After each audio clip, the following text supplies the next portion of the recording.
யாழ் வடமராட்சி ஊடக இல்லத்தினருக்கு வணக்கம். மீண்டும் வடமராட்சியிலே உங்களை சந்திப்பதிலே மகிழ்ச்சி. இன்றைக்கு பருத்தித்துறை நீதவான் நீதிமன்றத்திலே உடுப்பட்டி இமையானன் மேற்கு கிராம மக்கள் தங்களுடைய கிராமத்திலே நடத்தப்பட்டு கொண்டிருக்கிற மதுபான சாலையை மூட வேண்டுமென்று கோரி நீதவான் நீதிமன்றத்திலே இந்த வருடம் 5ஆம் மாதம் அளவிலே தாக்கல் செய்த மனு விசாரணைக்கு எடுத்துக்கொள்ளப்பட்டது.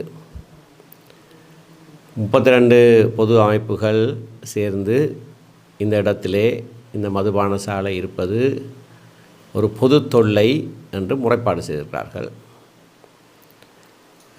இன்றைக்கு நீதிமன்றத்திலே அந்த மதுபான சாலை உரிமையாளர்கள் அது ஏன் மூடப்படக்கூடாது என்பதற்கான காரணம் காட்டுகிற விசாரணையிலே பங்கு பெற்றிருக்கிறார்கள். ஒருவருடைய சாட்சி நிறைவேறி இருக்கிறது. இன்னும் ஒருவர் சாட்சியம் கொடுப்பதாக சொல்லியிருக்கிறார். அது ஜனவரி மாதம் 6ஆம் தேதி மேலதிக விசாரணைக்காக அது வழக்கு ஒத்திவைக்கப்பட்டிருக்கிறது. இந்த வழக்கு நிலுவையிலே இருக்கிற காரணத்தினாலே இந்த வழக்கை குறித்து நான் இப்பொழுது எதுவும் இதற்கு மேல் கூற முடியாது.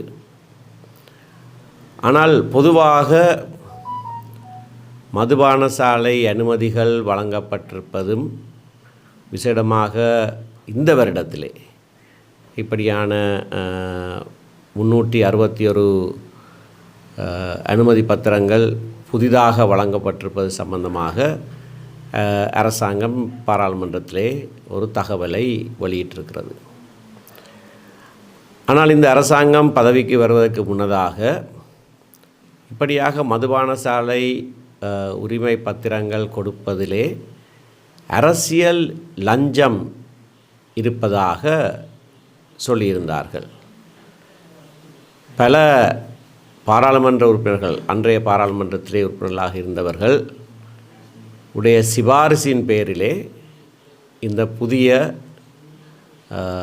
ஏராளமான மதுபான சாலை உரிமை பத்திரங்கள் கொடுத்திருப்பதாக சொல்லியிருக்கிறார்கள். அந்த அரசியல் இளஞ்சம் என்கின்ற விவகாரத்தை தாங்கள் பதவிக்கு வந்து 3 நாட்களிலே வெளிப்படுத்துவோம் என்றும் சொல்லியிருந்தார்கள். ஆனால்